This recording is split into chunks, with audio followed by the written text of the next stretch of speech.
At dahil trending nga itong Graham bar sa Facebook, ay susubukan natin siyang gawin. Kung mabibenta nga ito sa ating tindahan, ay itutuloy-tuloy na natin ito. At yun na nga ang aking mga pinamiling ingredients, 6 na cream dinsala at saka 3 na all-purpose cream dahil ito na yung mas mura gamitin. At saka 4 na Graham crackers at saka mango. Kalahating kilo lang po yung mango na binili ko. At saka isang latang maliit na fruit cocktail at saka Oreo crumbs. Char. Dinamihan ko na nga ito dahil ang matitira dito ay gagawin kong float. Mango float, Oreo float, at crema di fruta float.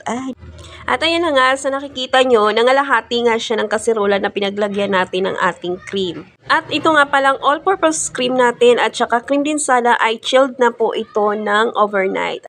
At pagkatapos nga ng 7 to 10 minutes na pagmimix ay ganyan na po ang kanyang itsura. Dumoble na nga at napuno na nga yung aking kasirolang pinaglalagyan. At narili ko na nga itong aking ipangahalo sa kanya-kanyang lagayan. Naglagay-lagay pa nga ako ng plastic dahil yun ang nakikita ko sa mga ibang video na lagyan daw ng sapin. Pero mukhang hindi naman gumana to. Dahil nga yung mga nakikita ko sa ibang video ay mga paper wax yung nilalagay o oil proof na papel o ewan, di ko alam yung tawag nun. Para nga daw mas madali itong hiwain. At pagkatapos nga inilagay ko na nga itong aking Graham crackers sa lagayan. Pagpasensyahan nyo na nga ang aking video na medyo magalaw nga at aking 5 years old lang na anak ang aking videographer. Wala pa nga siyang 1 minutong nagbibideo ay nangangalay na nga daw agad siya. Kaya naman ganyan talaga ang magiging kalabasan ng aking mga video. Pagkatapos natin nilagay ang ating crackers ay ilagay naman natin ating all-purpose cream sa ibabaw na medyo manipis lang dahil lalagyan pa natin to ng pangalawang layer. At susunod nga ilagay na rin natin ang ating fruit cocktail. Ito yung una nating gagawin. Lagyan natin siya ng marami-rami para hindi naman masyadong tinipid ang ating Graham bar. Alam niyo ba mga mi, ay kinakabahan ako sa paggawa ng aking Graham bar dahil baka ito ay pumalpak o lumutang yung aking crackers o hindi siya mabuo ang aking cream. At hindi nga ako papayag na mangyari doon dahil medyo may kamahalan nga ang ating mga ingredients. At isa pa, hindi ko to kayang kainin lahat dahil medyo madami-dami siya.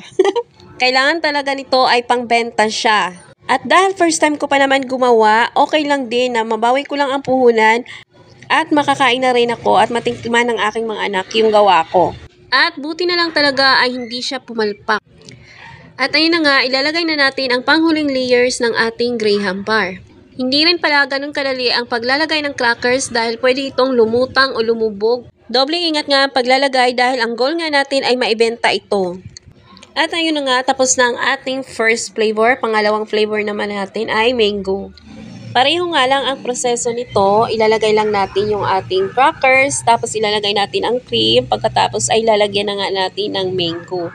At ganyan na nga, iibabawan nga natin ulit siya ng cream. Sa paglalagay nga ng mango o kahit anong ingredients, kung medyo mahal yung mangga na nabili nyo o flavor na nabili nyo, ay pwede nyo naman itong bawasan o kung pambenta nyo ito. Dahil hindi naman pwede tayong magtinda na wala tayong tinutubo o lugi pa tayo. Kaya naman, konting diskarte lang para mailabas natin yung ating pinuhunan at mayroon din tayong kitang kaunti. Ang mahalaga nga ay masarap ang ating gawa at magustuhan ng ating customer.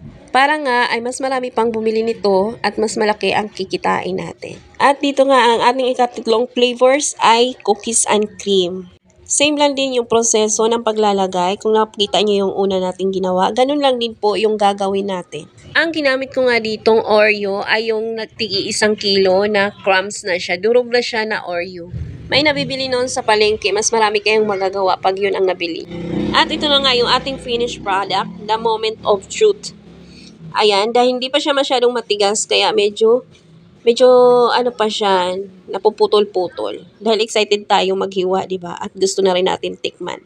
Trinay ko na rin siyang balutin, pero hindi ko pa tinapos lahat yan. Try ko lang ako for the video. At hindi tayo prepared, meron tayong pa-sticker. In order natin to sa Shopee, piso ang isa nito. Para medyo presentable ang kanyang itsura. At ayan na nga ang ating finished products. Kita nyo naman, ang ganda din. Tingnan din, diba, ng pa-sticker. Nilabas ko na nga ito galing sa pre-sale dahil hindi ko pa ito na-videohan. Ito na nga lang yung mga natira.